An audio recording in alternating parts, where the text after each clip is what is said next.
Foreign countries లో ban అయిన products ఇండియాలో లీగల్ గా పబ్లిక్ గా అమ్ముతున్నారు. అవేంటో టాప్ 3 తెలుసుకుందాము. Number 3 red bull. యూత్ తెలియక ఇది ఎనర్జీ డ్రింక్ అని తెగ తాగేస్తూ ఉంటారు. Most of the European countries ఈ రెడ్ బుల్ డ్రింక్ ని బ్యాన్ చేశారు. కొన్ని కంట్రీస్ లో అండర్ 18 వాళ్ళు తాగకుండా రెస్ట్రిక్షన్ కూడా చేశారు. డెన్మార్క్, ఫ్రాన్స్ అయితే టోటలీ బ్యాన్ చేశారు. ఎందుకంటే ఈ రెడ్ బుల్ వల్ల heart problems, depression, hyper tension లాంటి ఎన్నో డిసీజ్ అయితే వస్తున్నాయి. కానీ ఇండియాలో మాత్రం ఇది ఎనర్జీ డ్రింక్ అని ఓపెన్ గా అమ్మి పారదొబ్బుతున్నారు. Number 2 Lifebuoy soap. ప్రతి ఒక్క ఇండియన్ మిడిల్ క్లాస్ ఇంట్లో లైఫ్ బాయ్ సోప్ అంటే ఒక ఎమోషన్. ఈ లైఫ్ బాయ్ సోప్ ని మనం బాడీ రుద్దుకోవడానికి యూజ్ చేస్తాం. కానీ ఫారెన్ కంట్రీస్ లో ఈ లైఫ్ బాయ్ సోప్ ని యానిమల్స్ కోసం యూజ్ చేస్తూ ఉంటారు.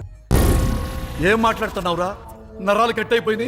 షాక్ అయ్యారా? కానీ ఇండియాలో మాత్రం ఓపెన్ గా మనుషులే రుద్దుకోవాలని తెగ ప్రమోట్ చేస్తూ ఉంటారు. ఇది హ్యూమన్ స్కిన్ కి చాలా డేంజర్. నెంబర్ 1 కిండర్ జాయ్ అంటే ప్రతి ఒక్క కిడ్ కి ఇండియాలో ఎమోషన్. కానీ ఫారెన్ కంట్రీస్ లో కిండర్ జాయ్ ని ఎన్నో దేశాలు బ్యాన్ చేశాయి. ఈవెన్ యుఎస్ కూడా ఈ కిండర్ జాయ్ ని తమ దేశంలో అమ్మకుండా బ్యాన్ చేసింది. ఎందుకంటే ఈ కిండర్ జాయ్ వల్ల కిడ్స్ లో ఇమ్యూనిటీ అనేది డ్రాప్ అయిపోతూ ఉంటుంది తెగ ఫాస్ట్ గా. అండ్ WHO వాళ్ళు కూడా 10 years బిలో కిడ్స్ కి ఈ కిండర్ జాయ్ ని పెట్టొద్దని ఎన్నో వార్నింగ్స్ అయితే ఇష్యూ చేశారు. సో ఇలాంటి మరిన్ని ఫ్యాక్ట్స్ తెలుసుకోవాలంటే మన ఛానల్ ని సబ్స్క్రైబ్ చేయడం మాత్రం మర్చిపోకండి.